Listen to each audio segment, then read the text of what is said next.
Published 4:07 Eastern Daylight Saving Time, the 3rd of October 2018. Updated 4:58 Eastern Daylight Saving Time, the 3rd of October 2018. Arlene Foster has warned Theresa May that she has a blood red line against any Brexit deal which threatens the unity of the United Kingdom. The leader of the DUP, whose MPs are propping the PM up in number 10, said that Northern Ireland must not be treated differently to the rest of the UK in any deal.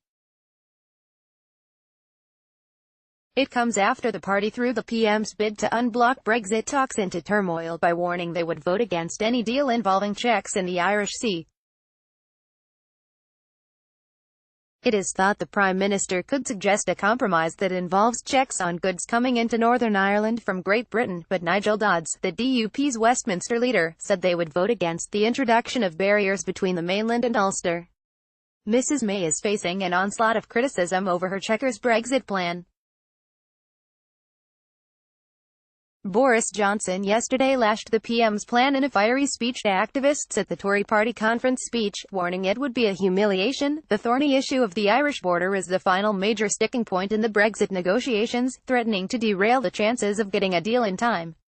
Arlene Foster, pictured at Tory party conference in Birmingham yesterday, has warned Theresa May that she has a blood red line against any Brexit deal which threatens the unity of the United Kingdom. Foster told the BBC, "There cannot be a border down the Irish Sea, a differential between Northern Ireland and the rest of the UK. The red line is blood red. All along, we have said, no new regulatory alignment." Theresa May will plead with decent patriots to unite behind her today, saying Britain's best days lie ahead. After a Tory conference marred by civil war over Brexit, the PM will insist she has a positive vision matching that of bitter rival Boris Johnson. She will point to a new global immigration system, crack down on property investors from abroad, and fuel duty-frees as evidence that she can make the country work for ordinary people. The crucial conference speech could be a make-or-break moment for Mrs May as she battles to push through a Brexit deal. Like last year's event, when a prankster presented her with a fake P45 on stage and then she lost her voice, Mrs May has a heavy cold, but aides insist she is up to putting on a show.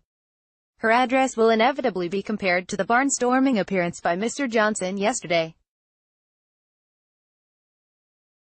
The ex-Foreign Secretary was cheered to the rafters by around 1,500 Tory activists as he condemned the PM's plan for Brexit as an outrage. In her speech, Mrs May will call for decent, moderate, patriotic Britons and her warring party to unite behind her to keep appalling Jeremy Corbyn out of power. She will say, "Millions of people who have never supported our party in the past are appalled by what Jeremy Corbyn has done to Labour. They want to support a party that is decent, moderate and patriotic.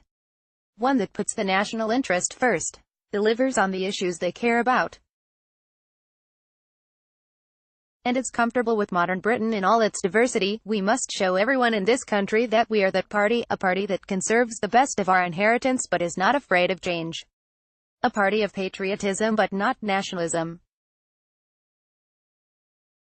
A party that believes in business but is not afraid to hold businesses to account. A party that believes in the good that government can do but knows that government will never have all the answers.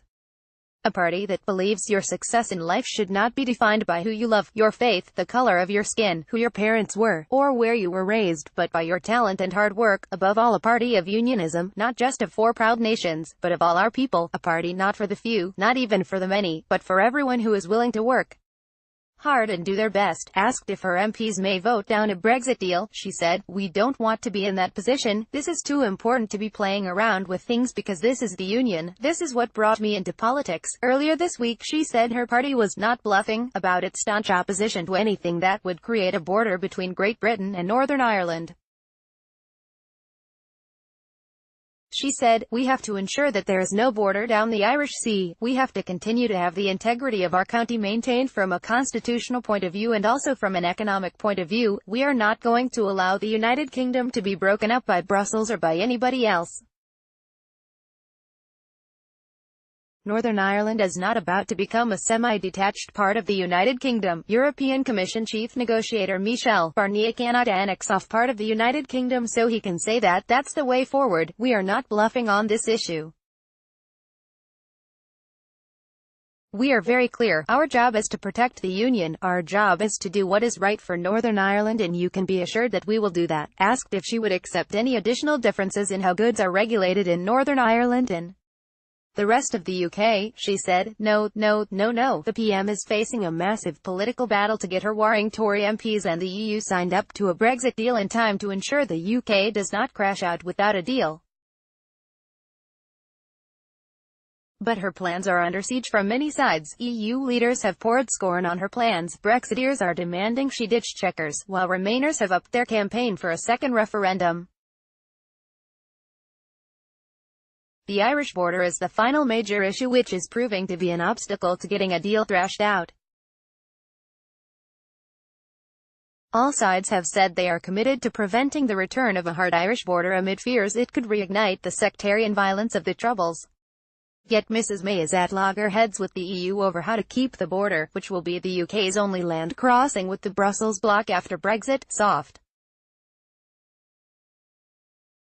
The EU wants Northern Ireland to stick to their market and customs rules unless a new deal can be done which keeps the border soft, but the PM has ruled this out, saying that this would slap a customs border in the Irish Sea between Northern Ireland and the rest of the UK. She has refused to countenance the plan and said that it is something which no British Prime Minister could ever sign up to. Instead, her Chequers plan would see the entire UK stick to EU rules on goods by having a common rule book with the bloc, which the country could diverge from over time. Theresa May, pictured reading her speech, will today call for decent, moderate, patriotic Britons to unite behind the Tories to keep appalling Jeremy Corbyn out of power, but her plan has been met with derision from EU leaders who have ruled it out and warned her that she must make significant progress in changing the deal within the next few weeks or risk crashing out of the bloc with no deal. The DUP's 10 MPs wield a massive amount of power in Britain's parliament, and are propping Mrs May up in number 10 in a confidence and supply deal. If they withdrew their support for her, then she would lose her working majority and face being swiftly toppled from government.